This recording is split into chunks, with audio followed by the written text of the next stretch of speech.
अपराधियों पर कहर बनकर टूटने वाले आईपीएस अधिकारी प्रभाकर चौधरी इस समय चर्चा में हैं। लगातार आप लोग 2-3 दिन से देख रहे होंगे कि प्रभाकर चौधरी बरेली के एसएसपी चर्चा में बने हुए हैं, लेकिन ये घटना कहां से हुई, किस घटना से वो चर्चा में आए, आपको हम पूरा बताते हैं। प्रभाकर चौधरी तेज तर्रार 2010 के आईपीएस कैडर के बैच के अधिकारी हैं और उन्होंने अपने पूरे अब तक कार्यकाल में लगभग 32 ट्रांसफ़र हुए हैं।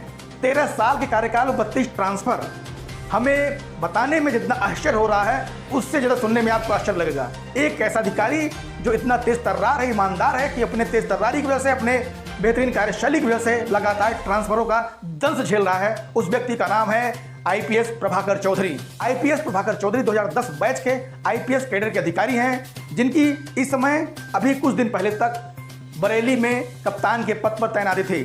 लेकिन ऐसा कुछ हादसा हो गया, कुछ हादसा के बाद बरेली के कप्तान यानी प्रभाकर चौधरी जी का ट्रांसफर लखनऊ के पीएसी में हो गया। 30 जुलाई 2023 को जोगनी नवादा बरेली में एक जगह है जहां पर कांवड़ यात्रा ले जाने वाले कांवड़िए वो लोग अड़े थे कि हम लोग इसी रास्ते से कांवड़ की यात्रा ले जाएंगे।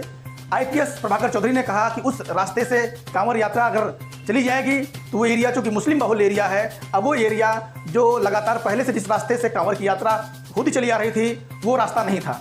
जब कांवरिया लगातार इसी मांग पे डटे थे कि जब तक कांवड़ यात्रा मुस्लिम एरिया से नहीं जाएगी तब तक हम लोग कांवड़ लेके आगे नहीं बढ़ेंगे। प्रभाकर चौधरी ने जो वर्तमान वहाँ के कप्तान थे उन्होंने बहुत समझाया, बहुत बुझाया, लेकिन कोई उनकी बात एक नहीं सुनी। उन्होंने मजबूरी में लाठी चार्ज का निर्णय लिया।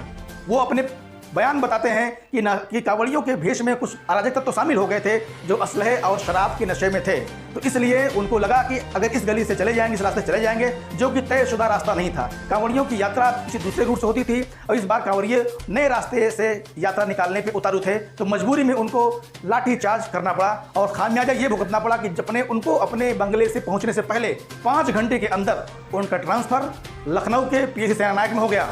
5 घंटे के अंदर ये कांवरियों पे हुए लाठीचार्ज का रिएक्शन कहा जाता है। ये क्योंकि कांवरियों का कहना यह है, जो हिंदूवादी नेताओं का कहना यह है, इस सरकार में अगर हम पे लाठियां बरसाई जाएंगी तो बीजेपी सरकार होने से क्या फायदा। मैं आपको बताता हूं आईपीएस प्रभाकर चौधरी के बारे में। यह मूल रूप से अंबेडकर नगर के रहने वाले हैं। इलाहाबाद विश्वविद्यालय से इन्होंने बीएससी की, बीएससी करने के बाद इन्होंने एलएलबी की और ये केमिस्ट्री में लेक्चरर बनना चाहते थे, लेकिन किस्मत में कुछ और मंजूर था। पहले अटेम्प्ट में इन्होंने सिविल सर्विसेज क्लियर कर लिया और 2010 के ये आईपीएस अधिकारी बन गए।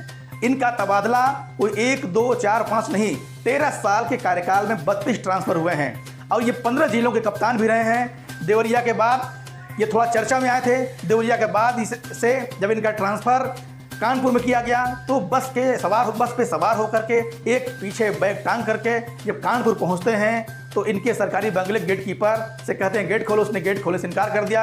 इन्होंने अपना कार्ड दिखाया, परिचय पत्र, तब वो जाना कि हमारे कप्तान हैं। और अंदर जाने के बाद एक और बताया जाता है इनके बारे में कि जैसे ही ये एसएसपी कार्यालय पहुंचते हैं वहाँ स्टेनो बाबू से कहते हैं कि लाइए सरकारी सिम हमको दीजिए। स्टेनो बाबू देखकर चौंक जाते हैं कि ये कौन सा व्यक्ति है कि हमसे सरकारी सिम मांग रहा है। इन्होंने परिचय बताया, मैं इस जिले का नया पुलिस कप्तान प्रभाकर चौधरी हूँ। सब सदमे में आ जाते, सब सन्न रह जाते हैं और हड़कंप मच जाता है। तो ऐसे पुलिस कप्तान पे अपनी कर्मठता और कर्तव्यपरायणता के लिए लगातार देश की सेवा कर रहे हैं, उनको मैं सैल्यूट करता हूँ। जय हिंद।